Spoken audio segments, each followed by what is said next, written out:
আর এই মুহূর্তে নজর রাখবো বীরভূমে তৃণমূলের রণকৌশল বৈঠক। তৃণমূলের রদবদলের পর প্রথম কোর কমিটির বৈঠকে অনুব্রত মণ্ডলের ভূমিকাতেও নজর থাকবে। রদবদলে তুলে দেওয়া হয় জেলা সভাপতি পদ, তাই অনুব্রত মণ্ডল এখন শুধুই কোর কমিটির সদস্যই। এই কতজন উপস্থিত থাকছেন, কখন এই বৈঠক, কি উঠে আসবে, আরো ডিটেইল আপডেট নেব। ইন্দ্রজিৎ রয়েছে আমার সঙ্গে। ইন্দ্রজিৎ, দেখো সোনিয়া, একদমই যেটা বলে রাখবো, তৃণমূল কংগ্রেসের যে নতুন কোর কমিটি গঠন করে দেওয়া হয়েছে বীরভূমে, অর্থাৎ অনুব্রত মণ্ডলকে সরিয়ে দেওয়ার পর, জেলা সভাপতি পদ থেকে সরিয়ে দেওয়ার পর এই প্রথম কিন্তু কোর কমিটির বৈঠক হতে চলেছে। এবং বোলপুরে তৃণমূল কংগ্রেসের যে দলীয় কার্যালয় রয়েছে সেখানেই কিন্তু এই বৈঠক হবে। আর এই বৈঠকের সময় রয়েছে বেলা 11:30। বেলা 11:30 থেকে এই বৈঠক শুরু হবে। এই বৈঠকে 9 জন সদস্য, অর্থাৎ আগের যে 7 জন সদস্য ছিল তারা যেমন থাকছে, অনুব্রত মণ্ডল, কাজল শেখ, তাছাড়াও আরও 2 জন নতুন সদস্য, অর্থাৎ বীরভূম জেলার যিনি সাংসদ শতাব্দী রায় তিনি থাকার কথা রয়েছে। অন্যদিকে বোলপুর লোকসভা কেন্দ্রের যিনি সাংসদ অসিত মাল, তিনিও কিন্তু এই বৈঠকে থাকার কথা রয়েছে। আর মূলত এই বৈঠক থেকে কিভাবে 2026 সালে যে বিধানসভা নির্বাচন রয়েছে, এই বিধানসভা নির্বাচনে বীরভূম জেলায় তৃণমূল কংগ্রেস কিভাবে লড়াই করবে সেই সমস্ত রণকৌশল ঠিক হবে, এমনটাই কিন্তু তৃণমূল সূত্রে খবর। আর এই বৈঠকে 9 জন সদস্যই থাকার কথা রয়েছে বোলপুরে তৃণমূল কংগ্রেসের যে দলীয় কার্যালয় রয়েছে সেই কার্যালয়ে। আর বেলা 11:30 নাগাদ এই বৈঠক শুরু হবে। তাছাড়াও বীরভূম জেলার যে সামগ্রিক পরিস্থিতি সেই সমস্ত বিষয়গুলি আলোচনায় উঠে আসতে পারে, এমনটাই শোনা যাচ্ছে তৃণমূল সূত্র মারফত। সোনিয়া, একেবারে অত্যন্ত তাৎপর্যপূর্ণ এই বৈঠক, অবশ্যই আমাদের নজর থাকবে। 11:30 থেকে এই বৈঠক শুরু হবে। বেশ ইন্দ্রজিৎ।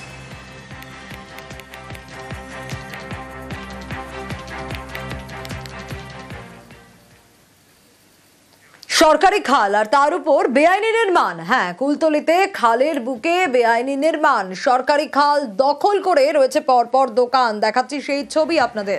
মইপিঠের বৈকুণ্ঠপুরে খালের উপর অবাধে কংক্রিটের নির্মাণ। বেআইনি নির্মাণের অভিযোগে স্থানীয়রাও সরব হয়েছে। কিন্তু কারা এই কাজ করছে, কেন এই কাজ হচ্ছে, সরকারি খাল দখলই বা কেন করা হয়েছে, এত দোকানি বা কেন গজিয়ে উঠছে, ছবি দেখাচ্ছি আপনাদের। মইপিঠের বৈকুণ্ঠপুরের স্থানীয়রা কি বলছেন শুনুন। খালের উপর নয়, খাল ছেড়ে এটা রায়ত সম্পত্তি, কেনা সম্পত্তির উপরে ঝড় হচ্ছে। বাসস্থান নয়, থাকার জন্য দোকান ঘর করছি। পারমিশন করিনি, এটা ভিডিওতে আমি এডি অফিসে দিয়েছি, ওটা করে দিয়ে, যেটা বাস্তু ইরিগেশন অফিসে আমার এখানে এজেন্টকে দেওয়া আছে। দেখলাম খালের উপরে, একদম জলের উপরে হচ্ছে। না, জলের উপরে নয়, জল ছাড়া 20 ফুট দূরে আছে। পারমিশন নেন নিতে ঘর করে? পারমিশন আমাদের এখানে তো লোকাল থানা সমস্ত কিছু দেখভাল করে, ঠিক আছে। থানায় কি পারমিশন দিয়েছে? না, পারমিশন না, ঘর করছি স্যার এরকম বললাম, ঠিক আছে করো যেহেতু। অভিযুক্তের বক্তব্য শোনাচ্ছিলাম, আরো ডিটেল অর্পণ জানাতে পারবে। অর্পণ, এখন মইপিঠের একাধিক এলাকায় দেখা গিয়েছে জলা জমি, খাল এবং সরকারি যে জমি রয়েছে তার উপরে এদের এই যে নির্মাণ, সেই নির্মাণ লক্ষ্য করা গিয়েছে। মইপিঠ বৈকুণ্ঠপুর গ্রাম পঞ্চায়েতের শনিবারের বাজার, সেখানে প্রকাশ্যে রাস্তার ধারে, ছবিতে দেখলে তুমি বুঝতেই পারবে যে কিভাবে একের পর এক বেআইনি ভাবে নির্মাণ গড়ে উঠেছে।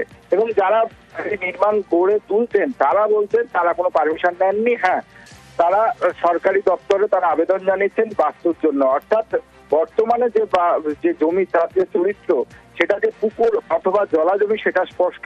বাস্তুর জন্য তারা আবেদন জানিয়েছেন এবং তার পাশাপাশি জানাচ্ছেন যে এলাকার স্থানীয় প্রশাসন তারা বিষয়টি জানে, অর্থাৎ প্রশাসনের একাংশের মদতেই এই বেআইনি ভাবে নির্মাণ গড়ে উঠছে। এবং খাল, যেখানে সরকারি খাল, জল নিকাশি একমাত্র ভরসা, সেই খালের উপরে একের পর এক এই ভাবে কংক্রিটের নির্মাণ গড়ে উঠছে। এক নয়, একাধিক এলাকায় স্থানীয় প্রশাসনের একাধিকবার আমাদের প্রশাসনের তরফ থেকে মানুষকে সচেতন করার পরেও এই সমস্ত ঘটনা আমাদের সামনে আসছে। অতি অবশ্যই এখনই আমরা তদন্ত করে প্রশাসনের দ্বারা এখন আমরা অ্যাকশন নেব। কারো বয়স 80, কারো 90। সুস্থ হওয়ার পর হাসপাতালের বেডেই দিন কাটছে। হ্যাঁ, বাড়ি থেকে কেউ নিতে আসেননি, ফলে আসানসোল জেলা হাসপাতাল যেন বৃদ্ধাশ্রম।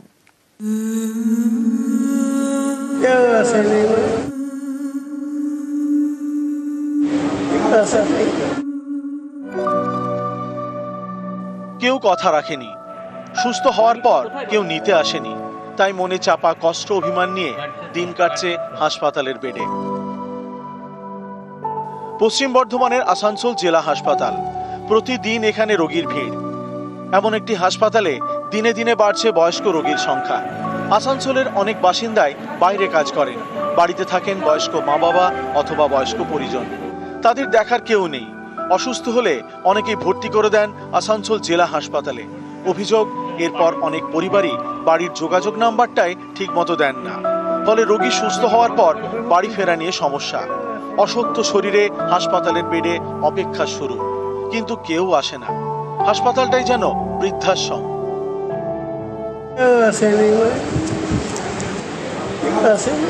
বাড়িতে কে আছে? বাড়িতে ভাই আছে, ভাই কেউ আসে নেই।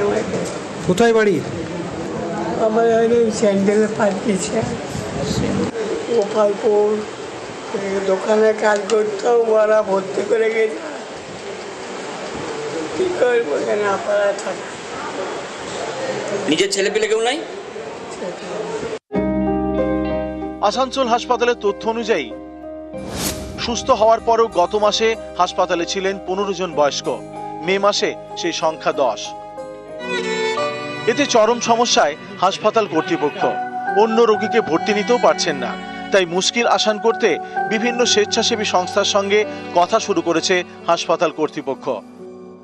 অনেক সময় ভুল ঠিকানা দেওয়া থাকে, ভুল ফোন নম্বর দেওয়া থাকে, সেগুলো অনেক সময় ক্ষেত্রে পুলিশের ক্ষেত্রে, আমাদের ক্ষেত্রে সেটা সমস্যা হয়ে যায়। তখন প্রশাসনকে জানায়, অনেক সময় ডিস্ট্রিক্ট সোশ্যাল ওয়েলফেয়ার অফিসার আছে তাদেরকে জানায়, সিএমওকে জানায়, বিভিন্ন এনজিওর সঙ্গে যোগাযোগ করি। একবারই কারো ব্যবস্থা হয় এমনটা বলবো না, কিছু কিছু আমরা ওইরকম ধরনের মানুষকে তার বাড়িতে ফেরত পাঠিয়েছি, কিন্তু এখন আমাদের হাসপাতালে প্রায় 8-10টা তো বটেই এরকম আছে। আসানসোল থেকে দীপক শর্মা, নিউজ 18 বাংলা।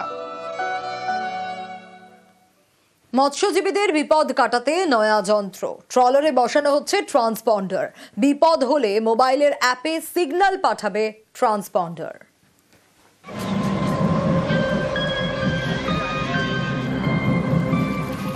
মাছ ধরে পেট চলে, ট্রলার নিয়ে যেতে হয় সমুদ্রে, কখনো মাঝ সমুদ্রে। সেখানেই নানা বিপদ, কখনো জলদস্যুদের বিপদ, কখনো আবার ঝড়ঝঞ্ঝা। এই সমস্যা থেকে এবার বাঁচার উপায় হাতের নাগালে। মৎস্যজীবীদের ট্রলারে ট্রান্সপন্ডার বসানোর কাজ শুরু করে দিয়েছে রাজ্যের মৎস্য দপ্তর। এই মেশিনের মাধ্যমে প্রাকৃতিক দুর্যোগ ঝড়ঝন্ডা যখন আসবে তখনই এই মেশিন কিন্তু মেসেজ দিয়ে দেবে। দেখা যাচ্ছে এমন একটা হয়েছে যে যন্ত্রচালিত বোটটি বিকল হয়ে যাচ্ছে, সমুদ্রে ডুবে যাচ্ছে, সঙ্গে সঙ্গে এই মেশিনের মাধ্যমে আপনি কিন্তু পেয়ে যাবেন। এইটা আপনার কোস্টগার্ডের মাধ্যমে, আপনার স্যাটেলাইটের মাধ্যমে এই বার্তাটা চলে যাবে, সঙ্গে সঙ্গে তারা এসে আপনাকে রেস্কিউ করবে। বিশাল উপকারে লাগবে এই যন্ত্রটি। এবছর মোট 500টি ট্রলারে ট্রান্সপন্ডার বসানোর টার্গেট নিয়েছে সরকার। এর মধ্যে 300টি ট্রলার দক্ষিণ 24 পরগনার, 200টি ট্রলার পূর্ব মেদিনীপুরের। মাঝিরা খুব ভালোভাবে সুরক্ষিত থাকবে। এই সিস্টেমের মাধ্যমে আমরা একে অপরের কে কোথায় সুবিধা অসুবিধায় পড়লো তার তথ্যটা আদান প্রদান করতে পারবো, এবং এর জন্য আমরা মৎস্য ডিপার্টমেন্টকে অশেষভাবে ধন্যবাদ জানাই। ট্রান্সপন্ডার হলো একটি সাংকেতিক যন্ত্র, স্যাটেলাইটের মাধ্যমে কাজ করে। এই যন্ত্র বসানো হচ্ছে মৎস্যজীবীদের ট্রলারে।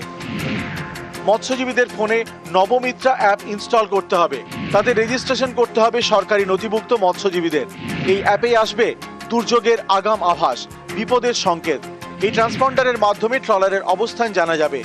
বিপদে পড়লে রেডিও সিগন্যালের মাধ্যমে ফেরানো যাবে ট্রলারটি। পূর্ব মেদিনীপুর থেকে পঙ্কজ দাশরথী, নিউজ 18 বাংলা।